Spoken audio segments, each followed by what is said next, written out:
सद्गुरु, इस देश के सभी वरिष्ठ हृदय रोग विशेषज्ञों, सर्जनों और सभी अच्छे डॉक्टरों की मेहनत के कारण दिल की बीमारियों के इलाज के बारे में लोगों में बहुत आत्मविश्वास आ गया है। सद्गुरु, ये बहुत दिलचस्प है। जब 25 साल पहले मैंने अपना करियर शुरू किया था, 25 साल पहले मैंने इंग्लैंड छोड़ा और कलकत्ता में काम करना शुरू किया, तब अगर मैं किसी मरीज से वहां कहता बहुत से दिल टूटे। तब अगर मैं मरीज से कहता कि उसे ऑपरेशन की जरूरत है, तो उसे ऑपरेशन के लिए मनाने में 1 घंटे से ज्यादा समय लगता था। मगर आज मेरे सामने दूसरी समस्या आती है। वो लाइन लगाकर खड़े हैं। सद्गुरु, आज जब सारी रिपोर्ट्स देखने के बाद मैं किसी मरीज से कहता हूं कि आपको ऑपरेशन की जरूरत नहीं है, तो मुझे 1 घंटे से ज्यादा उसे यह समझाने में लगता है कि उसे ऑपरेशन की जरूरत क्यों नहीं है। हर कोई दिल का ऑपरेशन कराना चाहता है सद्गुरु। ये रोमांटिक कारणों से है या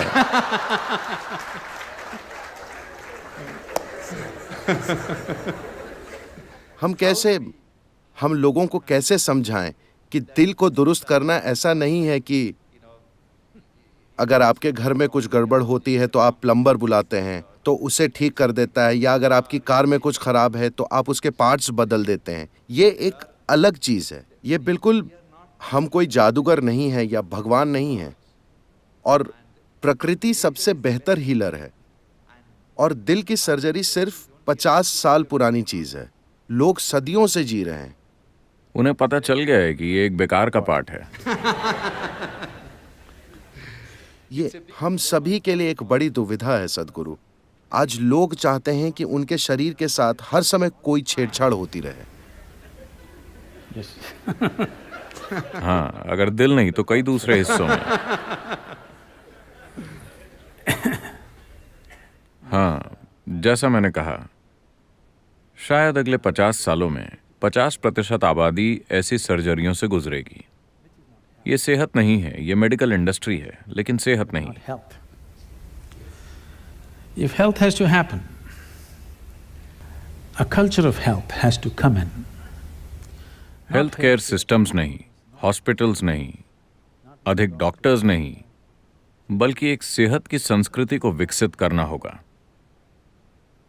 अभी दुनिया अमेरिका की हर चीज की नकल करती है। वो बुरा खाना खाते हैं, बुरा जीते हैं, और उनका $3 खरब का हेल्थ केयर बिल है। ये उस देश को डुबा रहा है। ये हेल्थ केयर पूरे देश को डुबा रही है। हम भी ये सब करना चाहते हैं। हम वैसे कपड़े पहनना चाहते हैं, वैसा खाना चाहते हैं, वैसे जीना चाहते हैं, और उसी तरह बीमार होना चाहते हैं। लेकिन हमारा देश निश्चित रूप से आपके ऊपर $3 खरब खर्च नहीं कर सकता। हम आपको मरने देंगे। Yes. हम हर किसी के पास जाकर 1.25 अरब लोगों की सर्जरी नहीं करवाने वाले। निकट भविष्य में ऐसा नहीं होने वाला। और अगर ऐसा नहीं हुआ तो मुसीबत, और हुआ तो उससे भी बड़ी मुसीबत। लोग खुशहाली में जीना नहीं जानते। ये एक मुसीबत है। मैं तो कहूंगा कि इस धरती पर 70% बीमारियां सिर्फ रहने, खाने और वातावरण की सही समझ से ठीक की जा सकती हैं। 70% बीमारियां ठीक हो जाएंगी। आप 12 से 15 साल में इसे कर सकते हैं। अगर एक मजबूत प्रयास किया जाए लोगों के द्वारा, नीतियों के द्वारा, हर संबंधित व्यक्ति द्वारा।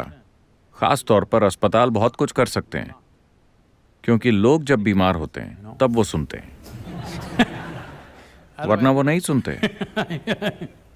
जब वो अच्छे होते हैं वो नहीं सुनते। जब वो बीमार होते हैं तो वो सुनते हैं। जब वो बीमार होते हैं तो उनके 2 से ज्यादा कान उगाते हैं।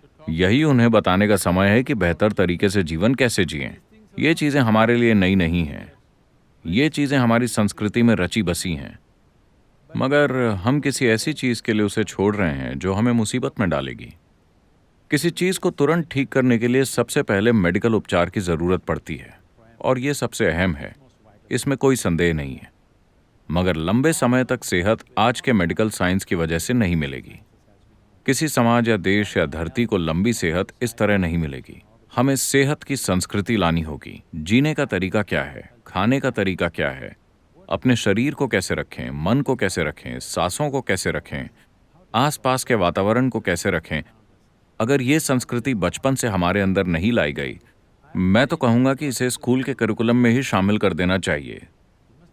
सेहतमंद जीवन शैली, क्योंकि अगर आप स्वस्थ लोग नहीं बनाएंगे तो आपके पास शिक्षित और बीमार लोग होंगे। इससे आप देश या दुनिया बनाएंगे। बीमार लोगों के साथ आप महान राष्ट्र नहीं बना सकते, सिर्फ बीमार राष्ट्र ही बना सकते हैं। और दुनिया भर में ऐसा ही हो रहा है। बड़े बड़े देश बहुत सारी बीमारियों को झेल रहे हैं। सबसे संपन्न देश जिनकी कोई पोषण संबंधी समस्या नहीं है, भारत की आधी समस्या पौष्टिकता की है। वो बचपन से ही ठीक से नहीं खाते। संपन्न देश जो पोषण में चुनाव कर सकते हैं, उनकी स्वास्थ्य समस्याओं को देखिए। ऐसा होना ही नहीं चाहिए। जब वो पोषण में चुनाव कर सकते हैं, मैं तो कहूंगा कि 80% लोगों को मरने तक स्वास्थ्य की कोई समस्या नहीं होनी चाहिए। सिर्फ 20-25% लोगों को कुछ समस्या होगी, नजदीकी के कारण इन्फेक्शन वगैरह होंगे, ये अलग चीजें हैं। मगर ये लोग अपनी मदद खुद करते हैं। लोग अपने शरीर में बीमारियां पैदा करने के लिए अपनी मदद खुद करते हैं। इसे 100% ठीक किया जा सकता है अगर हम सेहत की एक संस्कृति विकसित करें।